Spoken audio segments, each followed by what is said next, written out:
দেখা যাচ্ছে এখন তো আমার এখানে গ্রামের পরিবেশে যেগুলো যত গাছ দেখতেছে, লাউ গাছ টাছ হয়েছে, মরে গিয়ে কিন্তু আবার হচ্ছে ভালো, মানে ভিতরে পচতেছে, ভালো হইতেছে। মাটির জন্য মানে ভালো, মাটি উর্বর হয়। আমি কোনো বাসায় কোনো সবজি চাষ করলে কিন্তু আমি সেই সবজিতে কখনো আমি সার দিই না। বাজারের খাবার আমরা যদি কিনে খাই, সব কিছু সারে, না জানে কত কিছু খাইতেছি। বাসায় যদি করে এই যে আমি সরাসরি বসিয়ে দিতেছি, এই যে কাঁচামরিচ দিয়ে একদম সরাসরি বসিয়ে দেবো, জ্বালিয়ে দিলাম। রেডিমেড রান্না যেটাকে বলে, বলতে পারে যেভাবে কেউ রান্না করে না, মানে আবল তাবল করে হঠাৎ করে একদিন রান্না করে দেখবে, সেটা কিন্তু অসাধারণ হয় খেতে।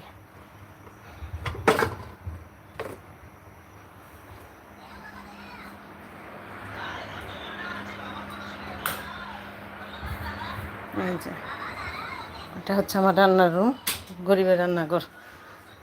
এখানে লবণটা দিয়ে দিব। এই যে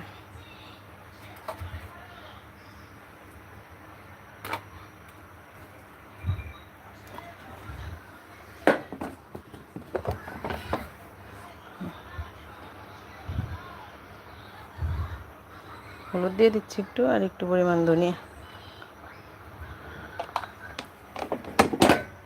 একটু জিরার গুঁড়া দেবো। জিরার গুঁড়া বেশি দেবো না, মানে কোনো রকম না দিলেও চলে, দিলেও চলে, এটারে বলে।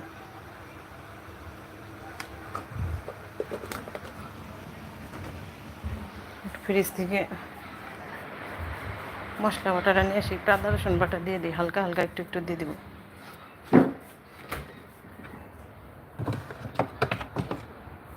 এই যে বোরের আচার এরকম করে বয়মে ভরে রেখে দিচ্ছি। এটা আমার বাসায় বড়ি গাছ লাগাইছিলাম 12 মাসে। আমার কিন্তু প্রত্যেকটা, আমি সাজনা গাছ লাগাইছি 12 মাসে, আম গাছ লাগাইছি 12 মাসে, বড়ই গাছ, পেয়ারা গাছ, প্রায় জিনিস আমি 12 মাসে লাগিয়ে রাখছি। সিজন ছাড়া একটা জিনিস কম আসুক, তারপর খেতে ভালো লাগে।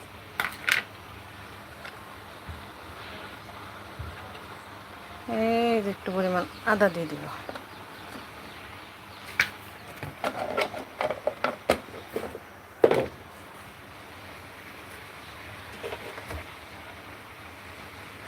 সবশেষে কী দেবো বন্ধুরা বলো তো? সবশেষে তেল। তেল তেল ছাড়া রান্না করবো না, তেলটা দিয়ে দেবো। এই তেল একটু বেশি পরিমাণ দিয়ে দিলাম। ভাজির মধ্যে তো তেল লাগে জানোই, ভাজির মধ্যে তেল বেশি হলে মুসমুসে হয়, খেতে ভালো লাগবে। এখন এগুলো নেড়ে চেড়ে নেব।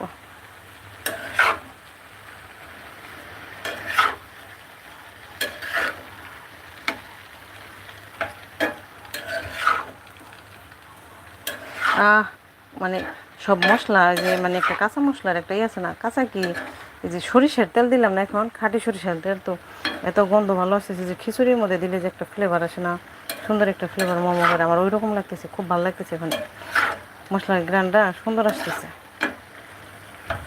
মানে সরিষার তেলের গন্ধ খুব ভালো লাগলো। যেহেতু এদিকে জানালা তো বাতাসে এদিকে আসতেছে, কেমন জানি ভালো লাগলো। এখন আমি কোনো গন্ধ শুইতে পারি না, কিন্তু হঠাৎ করে জিনিসটা ভালো লেগে গেলো নাকের মধ্যে। বিশেষ করে এই যে কালারটা দেখো, কত সুন্দর কালার।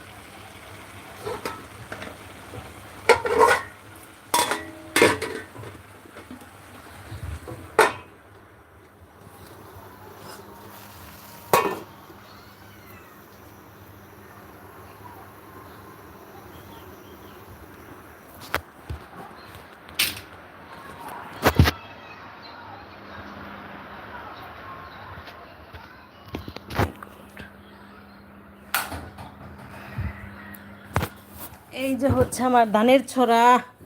ধানের ছড়া আমার প্রিয় একটা জিনিস। ধানের ছড়া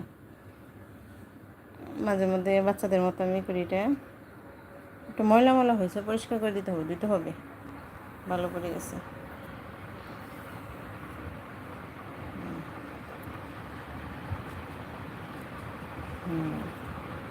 ময়লা পড়ছে ধান গাছ।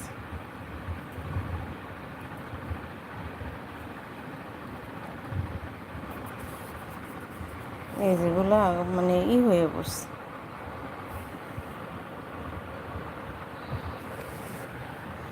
পরিষ্কার করতে হবে, মানে সাবানের গুঁড়া দিয়ে ভালো করে ধুয়ে দিতে হবে, মানে চুবিয়ে একটু ধুয়ে দিলে উপর করে